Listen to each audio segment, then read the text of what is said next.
munaasabadani harimo sharafeedka ahayd oo ahayd mid hoggaanka xisbiga mucaaridka ah ee Ucud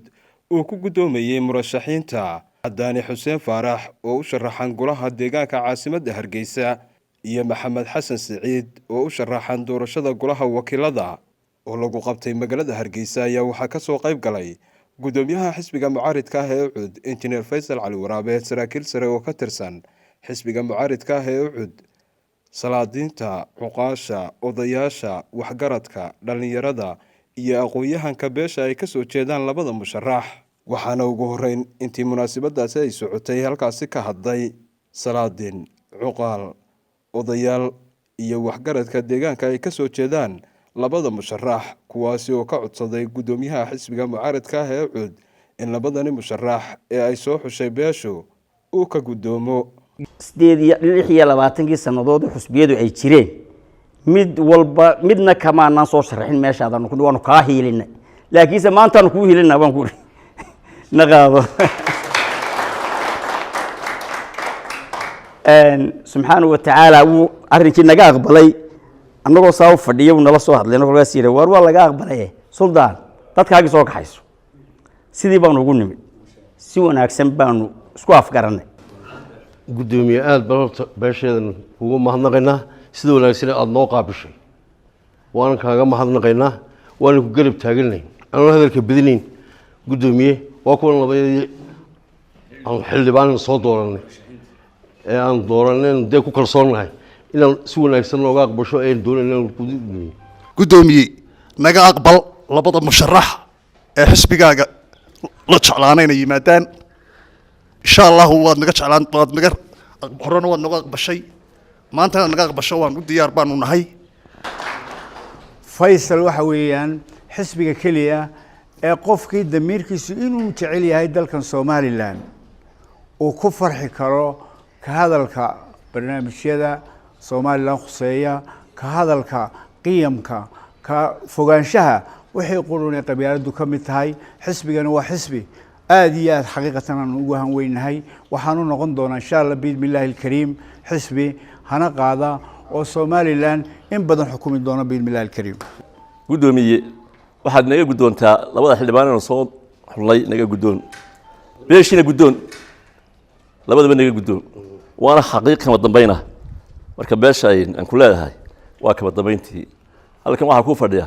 saddex suldaan ay guud ayaa halkan ku fadhiya kii Itoobiya iyo labadii kii Soomaaliland iyo kii kala xigay ana chief aqalki guud baan ee beesha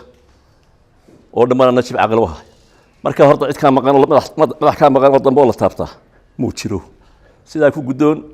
sida caloosha geli sida ku gudoon geesooda iyaguna waxa halkaasi ka hadlay labada musharax ee Cadaani Xuseen Faarax oo u sharaxan doorashooyinka deegaanka ee caasimadda Hargeysa iyo waliba Maxamed Xasan Saciid oo isaguna u sharaxan doorashada golaha wakiilada oo la filayo in Soomaaliland ay ka dhacdo 13 bisha shanaad ee sanadkan aynu ku jirnay 2021 ayaa ka waramay sida ay diyaarka ugu yihiin in doorashooyinkaasi ay isu soo taageen ay guul ka keenaan doorta aad bay intiina soo gashay horta qaantahay maanta halkan kelmad baan qolaha halkan ku soo yarkaftanno oo de abtiyaasha iyo halkan in abshirnaan laga joogay imika waxaan ma nafugan Hargeysa man tagnay ma nafugan Hargeysa ayuu baartay marka waxa weeyaan gudoomiye to kulli in badan baan ka helay maanta waan isku hiilin doonaa insha Allah aad iyo aad ku salaamay maanta waxaan diyaar u ahay insha Allah in waligiisa ku garab taagnaan doono qodobkaas ma doonayna xaqiijiyo nin sawu kaliya xisbiga iska soo sharaxayna meehi in beesho dhan ay diyaar tahay in xisbiga waligeed ahaan doonto insha Allah qodobkaas ma doonayna ku xaqiijiyo aad iyo aad baad u mahadsantahay kulli waad mahadin doontaa insha Allah ugu dambeyntii gudoomiyaha xisbiga mucaaridka ah ee Ucud Engineer Faysal Cali Waraabe oo goobta ka hadlay ayaa sheegay inuu gudoomay labada musharax isla markaasina waxa uu ka codsaday deegaanka ay ka soo jeedaan labada musharax inay la barbar istaagaan taageero isla markaasina ay soo saaraan ama khalkhalka gashayna hadaan madaweyn la fariisan de maanta ma wadanku ma xoroobeen marka dadkeenu mabalaha shalay ma male xasuud ma leh saaqo moogta maanta markaa idinka iyo in maanta wax laydin soo celiyo maba ahayn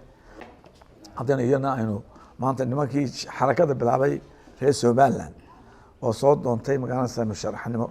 in la yiraahdo way ka buuxsantay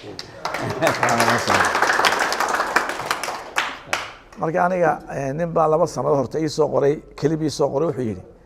waxaan ognaa kursiga Somalilandna in cid doonto fariisato xilkeedu culeyskeeda aad ku fuusho ayay yiraahdeen Somaliland intaan uu qabto kuwa la doorto ma qabtaan alxamdulillah laano qadiyad baanu iimaan wax noqonaa iimaan kursi uma iimaan in qadiyad aynu dad beenahan la baabiyay la dilay oo dal ahaan jiray oo maanta bilaadala inaan dal qaran u sameeyay caruurihii aynu iimaan hadduu kursi dooyo ma kan waayeen iska tagi lahaa waxaan haystaa baasaboor ma haystaa marka xusbiga sameeyo wax la ii diyaar gareynayaan baarlamaanka Yurub la ii sharax oo finish Democratic Party-ga ay diyaar gareynaysaa waxaan dama inaan ka dhigo Somaliland sida Scandinavian-ka taasaan doonaya ka dhigo insha Allah taala Maxamed Cumar Daariq RTN Hargeysa